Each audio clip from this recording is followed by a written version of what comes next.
who decided to join us after we had to restart the episode like 3 times because of a glitch. Yeah, if you were there, you'd know. So the four of us, 5 of us actually, fought into the walled city, but as we did, more and more monsters were starting to show up. Now we're near it. We're near the coffin, the sarcophagus of the fortune engine.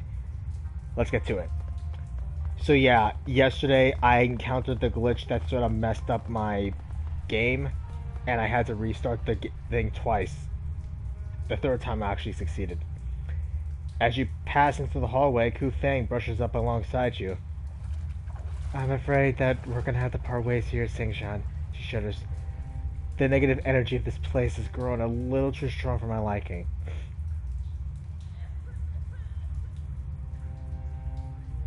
Oh, come on. What happened to drinking the ichor of a Yama King? Yes, well, that seemed like a good idea when I said it, but truth be told, this is all getting a bit too much for me. I really like it a lot better when I'm the only all-powerful monster queen in the building. Where's your sense of adventure? I'm sorry if my decision disappoints you, but at the end of the day, I really don't have a horse in this race. Why should I care if Quan Yao wants to rule a filthy slum? It's no skin off my back. I've got Repulse Bay to look after.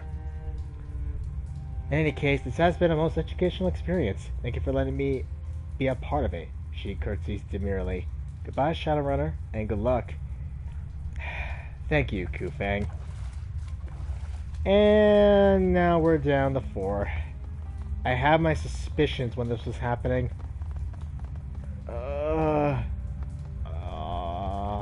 Oh God. Local. In the clearing ahead of you, you find a sobbing middle-aged man amidst a pile of bodies. He's dressed in a cheap suit with a bright yellow tie, but the fabric has been smeared with blood. He takes notice of you and recoils. Leave me alone! Go away! As he tries to pull away, his mouth drops open. You can see that he's missing at least half of his teeth. Can't let them find me. Can't let them catch me. Have to hide from them, from her. Slowly, methodically, he begins to claw at his own eyes. Can't get free. Can't get clean. When my eyes close, I see them there, twitching, shaking like broken things. He reaches for you with blood-stained fingers. Please, please help me. Something scrambled his brains. Might have been Quan Yao or her servants, or maybe just the stress. Either way, there isn't much that we can do. I think that I've seen the things you're talking about. Question-shaped heads, twitching movements. He nods, staring at you through blood-streaked eyes. Drooling fire and pissing blood. Bodies like the gums of some huge animal. Teeth thrusting out of pink flesh like the thorns on a rose. Shaking, trembling, and their horrible smiles. His entire body begins to tremble. He doubles over, clutches his head, and sobbing. The tears splatter down on the mangled corpses at his feet. We better get moving, Shen. We need to stop this before those things drive us as crazy as he is. Who are you? Josie. My name is Josie. Isabel jabs at you with an elbow. I heard of this guy. Josie is a human trafficker. People sell themselves to him to help their families. He's basically a glorified slave trader. Josie doubles over, sobbing and hugging himself. What happened to your mouth? We all did it to try to keep her away, just like in the stories. His eyes well with tears. It didn't work, and I didn't have the courage to cut out my tongue. What's with all the bodies? They came for us, the trembling things. He stares at his hands. I had to do it. There was too much noise. I didn't have a choice. The best way that we can help you is to stop all of this. He sobs incomprehensively. Man, even the most worst people of the walled city are getting hurt by this thing. Jesus Christ. There are so many bodies in here. The heart of the walled city. The sound of the typhoon hammering down outside is nearly drowned out by the noise of evacuees fleeing their ordeal. The air smells of fear and bodily fluids. thrums with a bass note of expectation and doom. You pause for a moment in the eye of the hurricane. Ahead, the cancerous core of the walled city and its concrete encased fortune engine await. No word yet from Mr. Sang. Think he ran away? Raymond won't run away again, Duncan.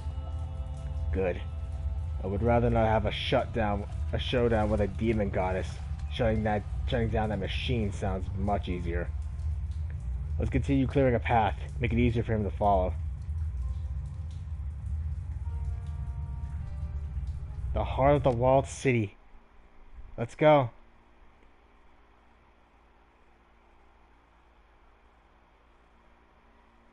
I think we're actually near the end. Oh, I could have just ended yesterday's episode like that. The fortune engine. Oh, that was also my other option for the episode.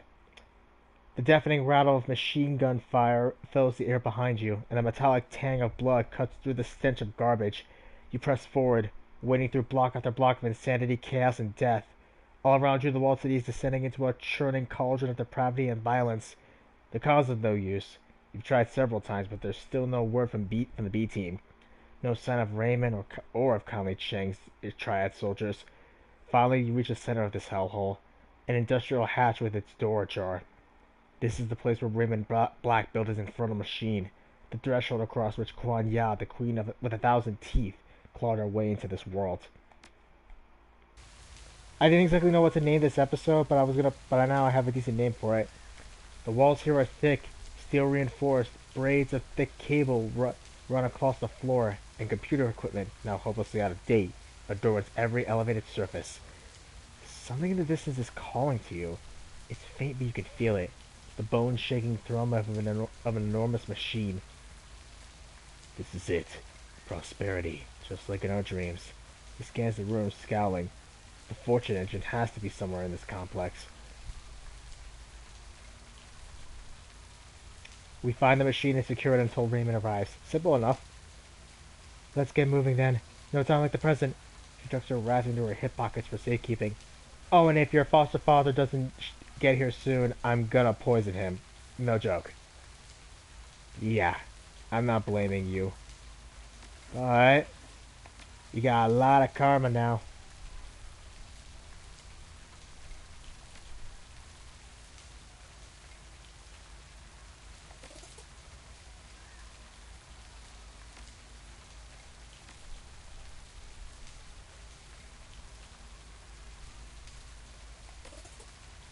Let's bump up our strength. Let's bump that up.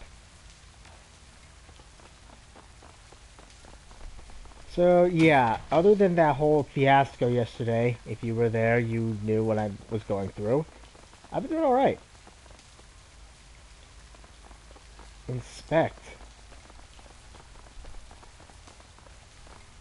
The door has been sealed. It looks like it's been shut for quite a while. Gotta be some way to open this door. Get this door open. Ah, there it is. Though, let's look around first, see if there's anything here. Ah, good thing we just did.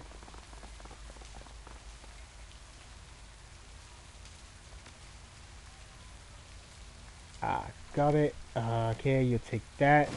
You can have that shamanic salve anyway. You are a resident shaman after all. Not really much been going on for me, honestly. After yesterday, just... Oh, God, don't even get me started. I didn't expect that glitch to happen. If I did, you know I would have stopped it. Alright, nothing here. I mean, I had to figure out how to do it, but I did. But I think that there's actually another one. Stockwagon trauma kit. We'll set it to stash. It's not going to be useful for us anyway. We already got the best kinds. Let's go to that terminal. The terminal winks to life at your approach. It's still drawing power. That's promising. Her gaze traces across the screen.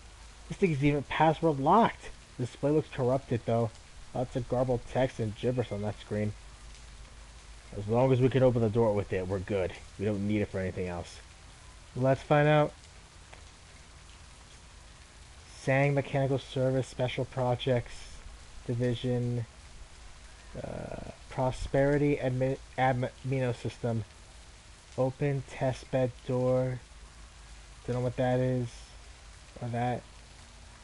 Pretend to open the door to the fortune engine's test bed. Here goes nothing. You select the door controls from the computer's menu and command them to open. The screen flickers, then goes dark. Damn it, let me take a look. Suddenly, out of nowhere, a wave of nausea grabs you by the guts and twists. It doubles you over, then fades. Duncan turns to face you, wincing. What was...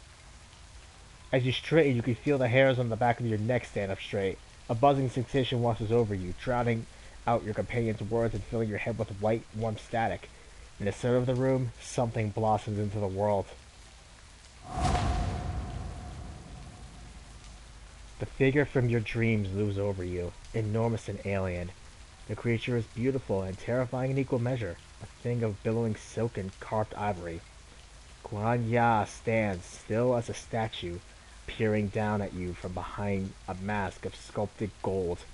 Smaller spirits take up positions around her, bowing their heads in deference. Well, her hands tying on her weapon as the color drains from her cheeks. Shit! That's a lot bigger than I expected. Slowly, with a broad, languid motion, Kuan Ya's body begins to shift.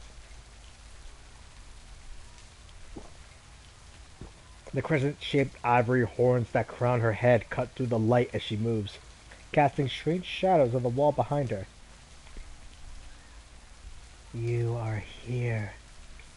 The voice that pours from behind the thing's mask is indescribably beautiful. The tones are high and musical, and seem to hang in the air long after she finishes speaking. You have come to us. In the corners of the room, servitor creatures echo their queen's words, the garbled sounds piping through the gaps in their enamel-lined carapaces. Come to us. We call to you across the breadth of space and time, and now you are here, standing before us. All are welcome in our court. All are welcome. And the king spreads its arms, its movements full of malevolent grace. You belong here, slave thing, with us, now and for all time. I'm not your slave. In fact, I'm here to make a deal with you. Smiles, lowers her head contemplately. Her incandescent veil ripples like silk as she moves. Such a thing could be arranged, perhaps, if you are worthy. How do I prove myself worthy? Dang internet quality. It's raining right now, and there's also that solar flare thing. Your part is simple. The musical tones of the Yama King's voice are high-pitched and giddy. You need only endure. It opens its arms to you, offering a view of the chisel-like teeth that protrude from its flesh. Saliva glints on bone-white enamel. All around you, the gibbering of the queen's servitors grows to a fever pitch. Goblin stares up at the creature, her eyes darting across the shimmering expanse of its body. Well, it's official. I'm terrified. The queen of 1,000 teeth lowers her head, and the unnaturally thick air turns rank and cold. Waves of nausea rack your stomach as a foul wind slides over you like mud. You will be tested, meat. If you are found wanting, we will rip your nerves out at the root and gorge ourselves on your flesh. The musical voice builds to a towering crescendo and crashes into you like a sledgehammer. Prove yourself to us, meat. Prove yourself or serve us forever. Defeat Kuan Ya. Final boss of Shadowrun. Kuan Ya, the queen of 1,000 teeth.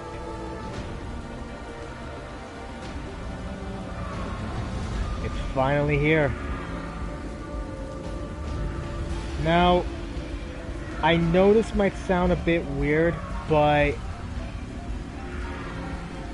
I'm gonna have to call it here for today. Sorry for the cliffhanger, guys, but this fight's gonna take everything I need to actually figure out how to do this.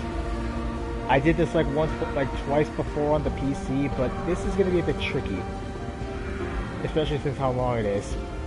And I also need to make sure that I can actually get this right to get the true ending.